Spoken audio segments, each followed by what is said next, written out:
Well, hello. It says I'm live, so it must be true. Trying to get this camera here. Oh, there we go. So, memory palaces, disability, learning disabilities, all kinds of problems that people come up with, excuses and reasons why that memory techniques will not work for them. Find it so unusual. And the reason why it's coming to mind is because I was just on this interview, being interviewed on the Butterflies of Wisdom podcast. Really great podcast. Hey, thanks for being here. The thumbs up, hit that like button, and let's talk about memory palaces and disabilities that people have, physical, mental, learning disabilities, ADHD, and so forth. Let me know where you are in the world, wherever you're showing up from, what you're doing, what you're thinking, how you're feeling, what struggles and barriers you have, and the extent to which that you are willing and interested in overcoming them. Because as came up on the podcast I was just interviewed, there is just really no excuse for a lot of these things, because these are largely labels that people accept and they believe, and they often start with just the idea that one isn't creative, one doesn't have enough memory palaces, and this is just crazy. I was watching with April last night a movie, Benny and June. I don't know if you ever saw Benny and June. Great movie. And I was just thinking, wow, where did I first see this? And then I started thinking about the I was going to say memory palaces. Dan from Orlando, Florida. Thanks for letting me know that you're here, Dan, and that you are in Orlando, Florida. That's really great. I appreciate that, and thanks for these thumbs up coming in. Anyway, so Benny and June were watching this, and interestingly enough, howdy, thank you, Dan. There's a video store in Benny and June, and so I started to think of all the video stores that I'd been in. Raihan Abdul Razak from where are you from, Raihan? Thanks for being here. We got Dan from Orlando and Raihan from yet to be determined. But I was watching this and I was thinking, where did I rent this movie? And then all these video stores that I've never used as a memory palace came to mind. And I just, video rental outlets actually still exist. I was so amazed to move here to Brisbane and they're still here. Like they still, it's 2017 right now. You can still go and rent DVDs, not video cassettes, from Pakistan. Raihan, am I pronouncing that right? Raihan from Pakistan. That rhymes. That's a memory aid, by the way. Dan says, too bad Blockbuster is gone. Well, yes and no. They used to edit their videos. I was a film professor back in the day, and Raihan says, you are great. Thanks, Raihan. I appreciate that. Thanks for letting me know. Rubens. Hello, Anthony. Rubens from Brazil here. Oh, wow. I like the painter, Ruben. Brazil. I've never been. I want to go to Brazil. I love the movie called Brazil, though. Anyway, I was a film professor, and the thing with Blockbuster, even though I have Blockbuster memory palaces now, Alan's here from Melbourne. Thank you so much for being here. I appreciate it. Let me know. Thank you for letting me know you're here, and thank you all for your thumbs up, letting me know you're engaged, your comments, and let me know more about any kinds of barriers that you have. Nazro from Algeria. Oh, wow. Nazro from Algeria. I'm thinking of NASCAR, and I'm trying to think of how I can get that row in there. Hasbro, NASCAR, Nazro from Algeria. It's really an interesting memory challenge to try to actually be outputting, speaking, and inputting, like putting Dan from Orlando and, what am I going to create for that image? And then I'm thinking Nazro from Algeria and, managing it all in real time. It's a great memory challenge. I still haven't quite entirely sorted it out, because normally when I go to a event, I'll have some breathing room and I won't be talking while I'm hearing people's names. Nazro says he is a dental student. Oh, wow, that must be interesting. I wanted to be a dentist when I was younger. And that's a great thing, people who say, well, I don't have enough memory palaces. Ever been to a dentist?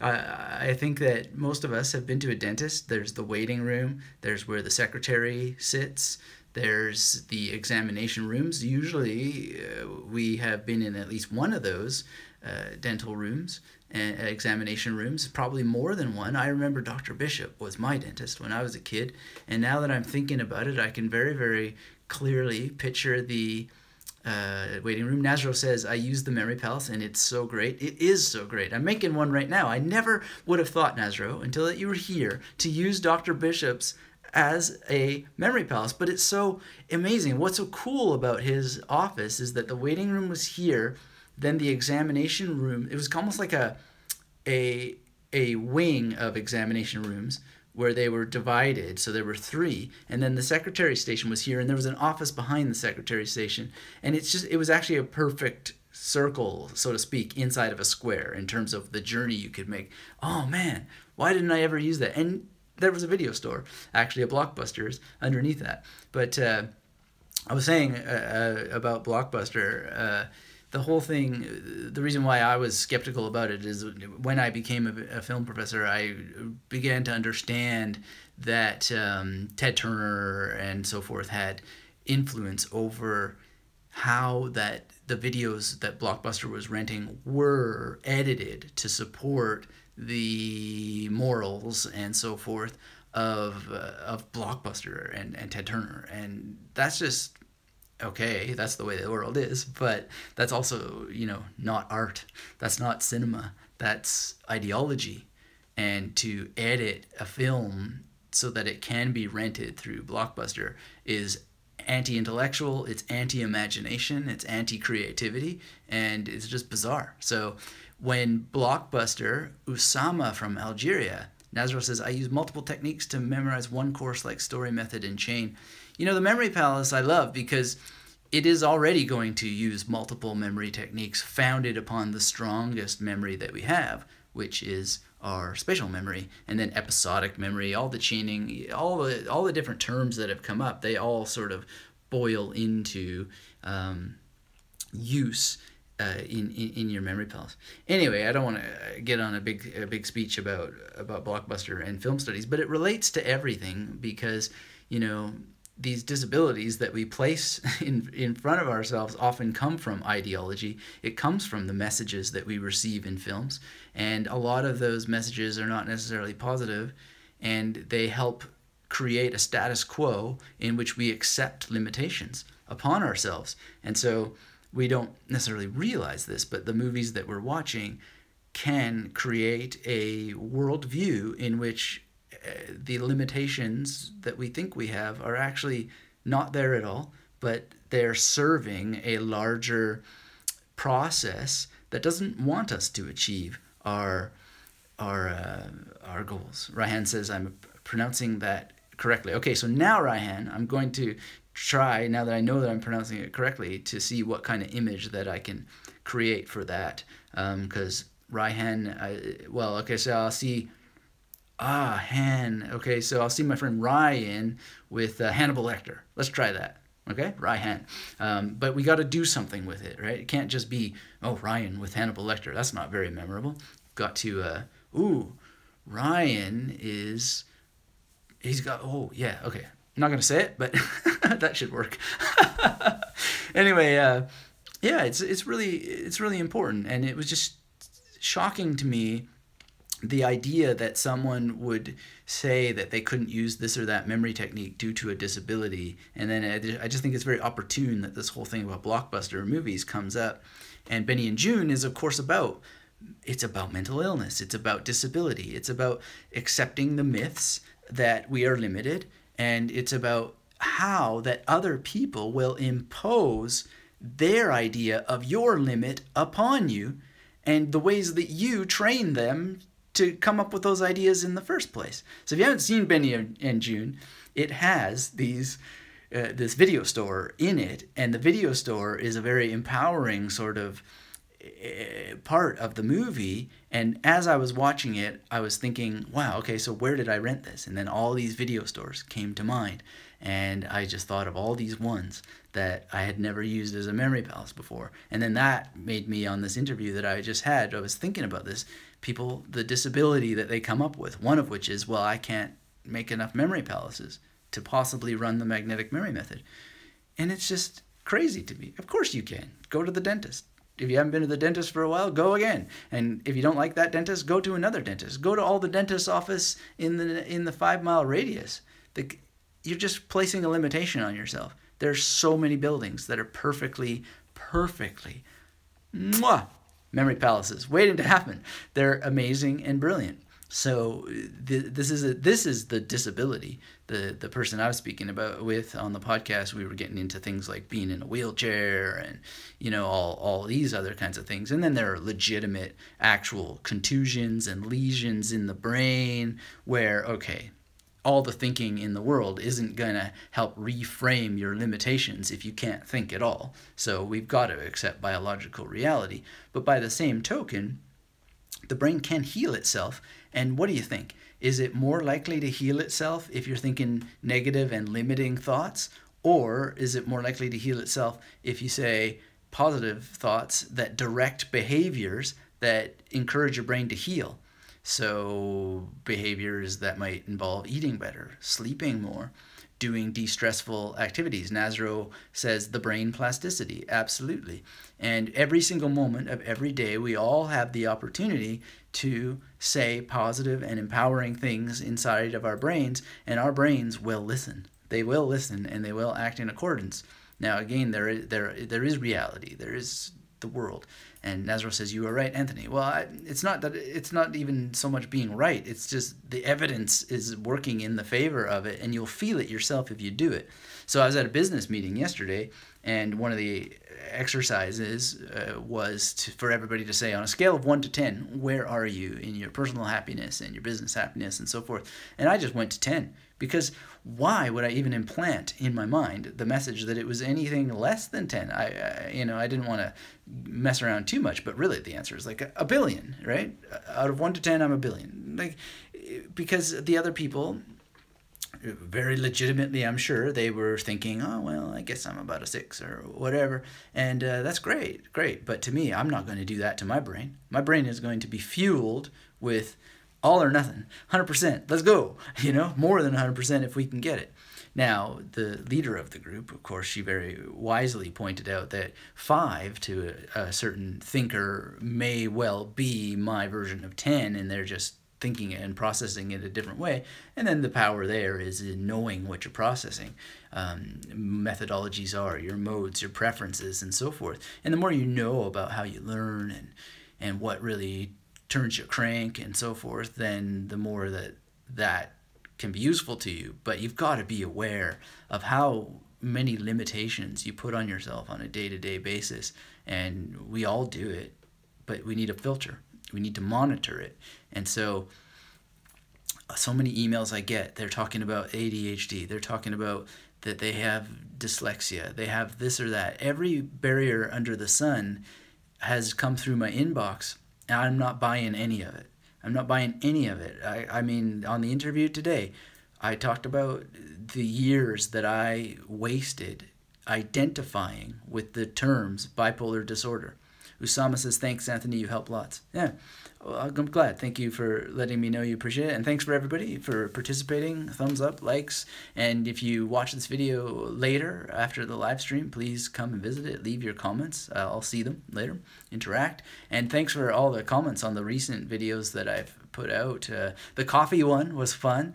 And, coffee is an interesting thing. And I'm not putting butter in my coffee anymore, but thank you for all of the people who warned me that was probably not a good thing to do. Ultimately, I decided not to do it anymore. But it was one of those things where I didn't want to judge it without trying, because there is the power of n=1 experimentation. And that's how you overcome your barriers in life, right? Is you go, well, okay, my mind is telling me that I can't do this, or my mind is coming up with every possible excuse that this won't work for me, but am I actually trying it? Am I actually testing it? Am I putting on my big boy pants or my big girl pants, my big adult pants? And am I getting out into the garden? And am I doing some weeding and, feeling around in the soil, planting some seeds, putting some water on the seeds, giving it some sun, seeing if anything sprouts? Most of the time the answer is no. Just saying no. Plants don't grow in my garden. Not even going to try. that's the way to stop yourself from experiencing anything good in life. It's a foolproof strategy. But the better way, or the more likely way to overcome these barriers that people put on themselves, is to say, no. The brain obviously has properties that are shared by virtually every human that has them. And I have a brain, and that other person over there has a brain.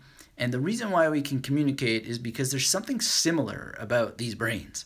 And I don't have any lesions that I know of, don't have any tumors, or, well, who knows, right? You may have tumors and still be fully cognizant and have the ability to participate in high order cognition, right? And so then you just think about, what is it that the other people are doing with their brains that I want to do, and why do they do it and I don't? And what you usually find out is that there's no special skill or special DNA or size in their brain that's different than yours, except for the cellular changes that have been created by taking action consistently. So what do those actions look like? Well, creating memory palaces. Really simple one. And then using memory palaces. Nasro says just imagination. Yes, just showing up, using your imagination. This already changes the cellular matter of your brain. It makes it change, plasticity, and then it gets stronger and stronger. So it can feel weak at the beginning, just like if you've never done push-ups or you haven't done push-ups in a long time. Those muscles might be like, ooh, but you can still do the push-up, right? Well, do 2 push-ups the next day. Then, over time, you'll end up having 10 push-ups. Flower Cow says, hello, Dr. Metivier, greetings. Well, thank you for being here. I'm so glad to see you on the call, and really appreciate it. We're talking about disabilities and limitations and all the excuses that people put on themselves. And it really is the case that your brain is just like everybody else's brain. I'm constantly coming across people who say, yeah, that's your perspective. That's your reality and all this sort of stuff. And really, no, it's not, actually. It's all being produced by this mass of tissue in my head that processes exterior material reality pretty much the same way that yours does. And there may be 3 or 4 genres of interpretation, but it all sort of comes out pretty much the same. And so to get good at a skill, you just learn it and then you practice it. And, that's the magic. There is magic. There is real magic in the world. It's showing up and doing, and then seeing what happens, and then optimizing based on the result. It's just beautiful. It's the most amazing thing in the world. And if you hypnotize yourself out of showing up and taking the action, then you'll never taste it. So my question always is what magical things does one have to say in order to get more people to just show up to the simple task of exercising their memory? So Brad Zupp and I, we were on a call, which I just released on the podcast. If you haven't gone to magneticmemorymethod.com, go there now, because the most recent podcast is an interview with Brad Zupp about cybersecurity. He and I get into the weeds of how that he created a 2,000-room conglomeration of memory palaces to tackle the Pi, or the Mount Everest of Pi, and he came very, very close to cracking this record. But more importantly, right now he has a free book on Kindle, and you really want to rush to it. And the link is at magneticmemorymethod.com. It's actually magneticmemorymethod.com/passwords.manager, but you'll see it just on the main site if you go now. And then if you go there, you'll click, and the link to Amazon, it goes to wherever the nearest Kindle store, Amazon Kindle store, is near you. And that will probably not be true for much longer, so don't wait. And you might get it for 99 cents if you wait too long, and then it'll be full price. So Brad Zupp's book is about memorizing passwords, and that interview will give you even more secrets, and he's got some free guides, additional material that go with the book. I've read the book from cover to cover. It's incredible. His ideas are not ideas at all. They're based on his practice. And one thing that's so important to understand from his interview is he talks about having not felt particularly proud of his password memory. So he's going around setting memory records, teaching others how to use memory, but having lapses in password memory. And so he wanted to fix this for himself. And so he shares with you the results, and it's a really great book. It's a great book, and it's very practical. It's simple, it's effective, it's easy, it's fun. Passwords are an amazing thing. You'll hear in the interview part, if you care to listen to that, me talking about my own password strategy. Usama, hold on a sec here, asks, how do we link those techniques with metacognition? Tell me more what you mean by metacognition, and why that you want to link memory techniques with metacognition. I'm not sure exactly in what context you're using that word. But the interview is really good. I mean, all credit to Brad Zupp, because he's a great interview. He's just got a very, very wonderful way of describing memory techniques. He talks about his use of outdoor memory palaces. And again, we're talking about 2,000 rooms or 2,000 well, I mean, you got to listen to it, to how he configures it. It's incredible. It's just brilliant. And then how he tackled memorizing so many numbers for pi, and the fact that you can get his book for free right now on password memory on Kindle. If you go to Magnetic Memory Method and you follow the link there, again, it's a link that will take you to the Amazon store nearest to you. You don't want to miss out on that, and I would really, really like it if you would read the book and try some of the stuff that is talked about there, all of it, ideally. It's very clear, very concise, very precise, very actionable. And then leave a review on his book, because he's doing incredible work to help people learn and use memory techniques. And it would help. Flower Cow says, got it, thanks. Top notch. Thanks for taking action. That's where it all begins. And yeah, I mean, even the shortest little review can help so much, because this is the mnemonics renaissance. The computers are not really helping people's brains very much in terms of the world of memory. And so we want to get these techniques around, because as Brad Zupp argues, the only secure password is the one that exists only right here. And you can do it. You can do it, and the chips, and they're just so practical. They're so practical, so simple. And so you don't have to worry about cybersecurity. You can very, very, very, very, very profoundly create so much cybersecurity around yourself and never worry that you're going to forget what those passwords were. So go and get that book. It's free right now, and you're going to love it. So anyway, I know that there will always be people who will hypnotize themselves into their limitations, into their disabilities, but memory palaces are everywhere. You can create a memory palace very, very quickly. I highly recommend watching Benny and June. It was a fun movie to rewatch after so many years, and just how it unlocked all of the video stores that I've never used as memory palaces. Never used them. I don't know why, but this is the great thing about memory techniques and just living a life of memory, being in line with the art of memory, is that you just see how vast your own memory is.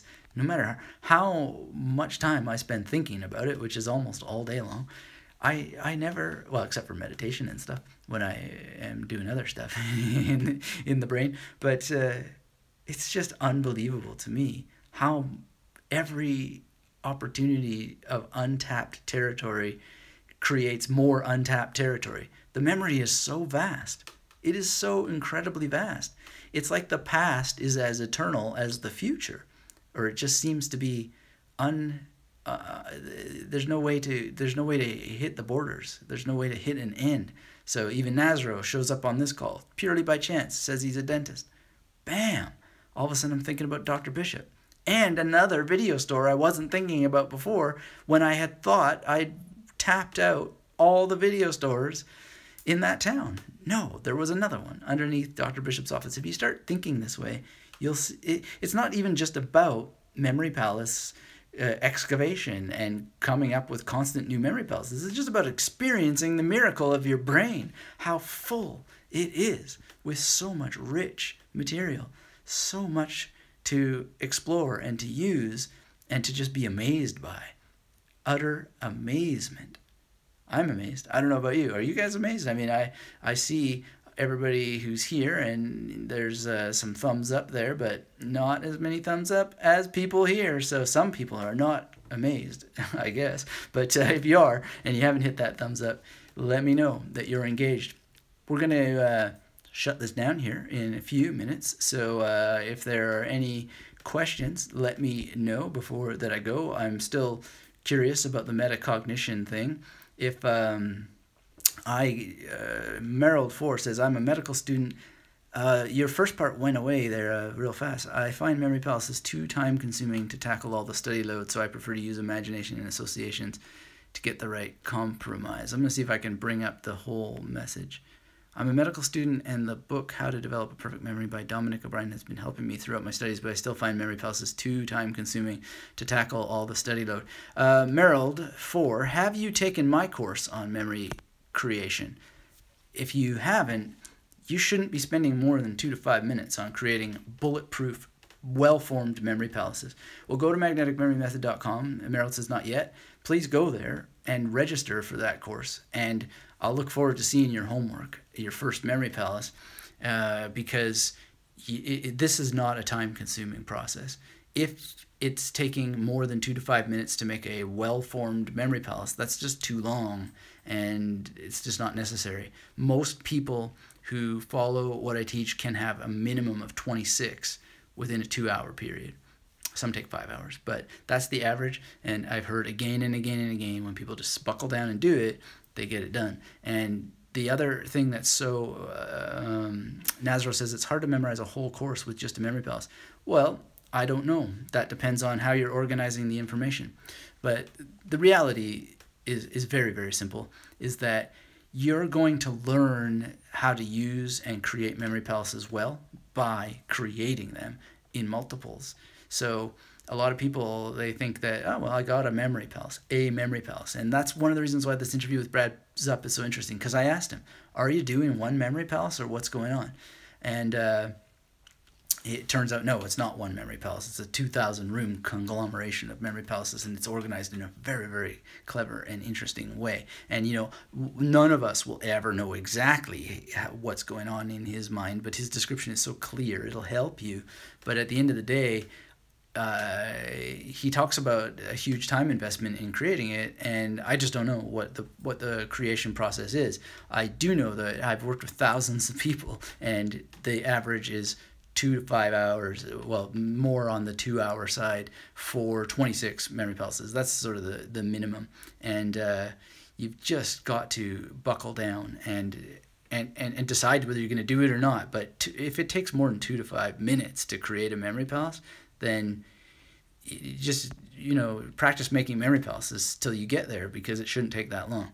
And you can do it on the fly. I have an intense training that's on my podcast called how to create an impromptu memory palace. You can just do it on the fly and still do quite nicely. And there's a video there. I'm walking around a park in Berlin memorizing some Chinese. It was the Four Seasons in that particular case in Chinese, and I remember what they are. I don't speak about the Four Seasons in Chinese that often, but every once in a while April will be like, what's winter in Chinese? And I'll tell her, and the tones are there, and it's because they're in a park in Berlin. Just made it up on the fly, and it didn't even take 2 minutes, you know? So you just gotta learn. Usama, you retracted your message, so I can't answer that. Trying to get back here to some of these things. It's hard to memorize a whole course with just one memory palace. Again, that has to do with how you organize the information. And Nazro had a comment here. I use the memory palace for memorizing the structure on the course. That's one way to do it. There's multiple ways to do it, and these are all covered in different ways on magneticmemorymethod.com. And Usama says, what should we be doing in this case? I'm not sure what this case refers to, or if we're still getting back to metacognition, but we've got about a minute left to go, so if you want to clarify the question, we can probably dive in deeper, or if there are any other questions, love to do it, but I'd be delighted if you'd support Brad Zupp's new book. It's free on Amazon right now. Go and get it. It's just hit #1 in all kinds of categories the last time that I looked in the free store. We want to see it be a huge success. And your reading of it, application of the techniques, leave a review. It helps us so much, help you to continue helping you. This talk that we're having now is happening thanks to you. So, keep it going. The mnemonics renaissance is healing human brains everywhere. It's helping people get over their limitations. Rubens says, just got the book. Thanks, Anthony. Rubens, thank you so much. That was Brazil, right, Rubens? I hope. You really, really want to be involved, because the way you get results out of these techniques is not collecting. Yeah, Rubens says, yes, Brazil. Awesome.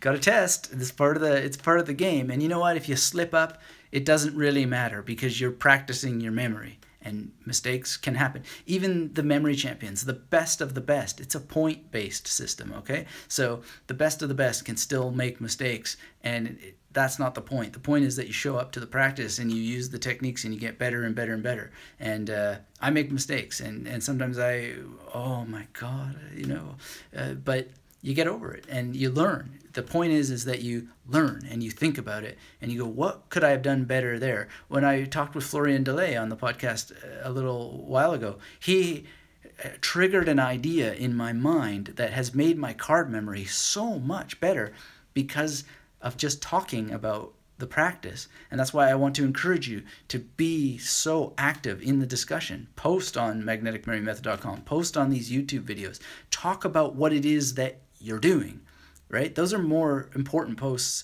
than the questions, because if you actually base the questions that you have on the actions that you're taking, the quality of the questions goes way up because it comes from experience, and then you get better answers, and you usually provide your own answers, but everything comes from action, taking action. It gets better and better and better. Any mistakes that you make, just study the mistake and think, what didn't I do there? It could be that you didn't create an image that was strong enough. It could be that you didn't, let me test another one. Raihan, right? I didn't say what the image was there, but it was Ryan and Hannibal Lecter. So I'm not sure if Raihan is still here, but the whole point is that you've got to be a little bit ballsy and actually test your memory. And the more that you can just relax and be comfortable and just do it, even if you make mistakes, just study the mistake. What is it that went wrong there? What didn't I do? Or what did I do that I should be doing better? This will teach you everything. This is where the gold is. This is where you get better and better and better. Now, Brad Zupp's book on password memorization, now that's really going to up the stakes, right? That's really going to raise the ante because you don't want to forget passwords because of cybersecurity, but we do have, the password reset buttons and so forth to rely upon if we need them. All right, so I hope that all helps. Thank you all for going to magneticmemorymethod.com, checking out that interview with Brad Zupp, and using the link there to grab up his book that's free right now on Amazon on password memorization. It is the hack-proof memory password system, and or the hack-proof password system. You're going to love this book. I love it so much. I'm so grateful for the talk that Brad gave us as people interested in and motivated to use memory techniques. And one of the things that we talked there about is limitations on that interview as well. Nazro says, thank you for your time and sorry for my bad language. Nazro, I don't recall you using any bad language. It was all fine. And I appreciate you being here very much. And I really appreciate you triggering the image of Dr. Bishop's office. I have a new memory palace, actually 2 memory palaces, because I remember from the whole Benny and June thread that there was another video store underneath that, and actually there's a little shopping complex there, and I'm going to think more about that because Nazro says, LOL. there was a butcher there as well, I remember, and a fabric store that I've just never used as memory palaces. Wow. Amazing. Okay, so thank you all for being here. I just really want the big theme of this is to understand that any limitations are probably self-imposed, and probably the way you talk about yourself and express yourself to others is training other people to help you impose those limitations on yourself even better. That's not that great of a practice to do. So this is all being triggered by having been invited on the Butterflies of Wisdom podcast, which I'm grateful for. I feel very lucky to have been asked to be a guest. And yeah, the whole thing about disability came up, and let me tell you, wasted a lot of time myself identifying with disabilities. And so whatever it is, whatever words you might use to call yourself ADHD or whatever fancy terms that they come up with, look, you've got to acknowledge and recognize brain science, and certainly there are reasons to play that game a little bit, but it's also important to understand that life is a game, and there is a thing called game theory, and one of the ways to understand game theory is, and what it can do to help you formulate a better life, is to just say, okay, life is a game. What kinds of games do I prefer to play at the table of life, and what do I got to do to get myself invited back to those kinds of games that I like to play, and not the games that I don't like to play, right? And so one thing that you can think of is, if you call yourself ADHD or bipolar disorder or a dyslexic or whatever, do you like that game? Because if you think about it, maybe you do. And when I think about it with my bipolar history, there was a period of time when I actually liked that story quite a bit. And so the way to get out of it is to then think, what other games would I like to play? And then play those games and see if you develop a taste for them. And what I'd like you to develop is the game that says, I have an amazing memory. I practice memory every day, and I get wonderful results from my memory. It is the best memory in the world to have. And the rules of this game involve learning and using memory techniques. There are an infinity of potential memory palaces. My past probably has more memory palaces than I'll ever be able to catch up with. And then there's the future, where I can just waltz into any restaurant or cafe or library or bookstore or wherever and instantly create a new memory palace within 2 to 3 minutes, once I know how to do it properly with the right skills. And that's a great game, and I'm going to play it. And if you like that game, then keep getting yourself invited back to it.